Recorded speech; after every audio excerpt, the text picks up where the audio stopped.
আমি তো first time খাচ্ছি, তোমরা আগে খেয়েছো কিনা অবশ্যই কিন্তু জানিও। ইনফ্যাক্ট জানো, আমি জানতামও না যে কোনগুলোকে বকফুল বলে।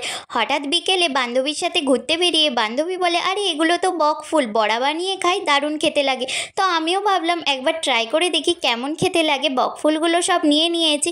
আর জানো, এর ভেতরে না পোকা থাকে, তো খুব সাবধানে এগুলো পরিষ্কার করে নেবে। আর ভেতরে যে গর্ভদণ্ডগুলো আছে ওগুলোও সাবধানে ছিঁড়ে নেবে, যাতে পাপড়িগুলো খুলে না যায়। এইদিকে বেসন নিয়ে নিয়েছি 3 চামচ, চালের গুঁড়ি দিয়ে দিয়েছি, খাবার সোডা একটু, নুন স্বাদ অনুযায়ী, হলুদ গুঁড়ো আর শুকনো লঙ্কা গুঁড়ো করে দিয়ে দিলাম। ভালো করে আগে মাখিয়ে নিচ্ছি। আর সামান্য একটু কালো জিরেও হাতে গুঁড়ো করে দিয়ে দিলাম। আবার মাখিয়ে অল্প অল্প জল দিয়ে গুলিয়ে নিচ্ছি। খুব মোটাও নয়, খুব পাতলাও নয়, একটা ব্যাটার বানিয়ে সেদিকে আবার কড়াইয়ে সাদা তেল গরম করতে বসিয়ে দিয়েছি। ব্যাটারের মধ্যে ফুলগুলো চুবিয়ে চুবিয়ে ওপরটায় একটু তেলটা ছিটিয়ে দিচ্ছি, যাতে বেশ ভালো করে ফুলে ওঠে।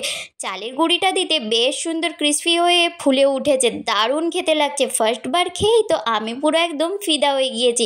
বাকি ফুলের বড়াগুলোও করে নিলাম। আর এই যে চাটনিটা দেখছো, এই চাটনিটা আমি সবসময় বাড়িতে করে রাখি। এটা খেতে কিন্তু দারুণ লাগে। এটা এই পকোড়া দিয়েও খেতে ভালো লাগে, আর দই বড়ার সাথে দিয়েও কিন্তু এই চাটনিটা দুর্দান্ত খেতে লাগে।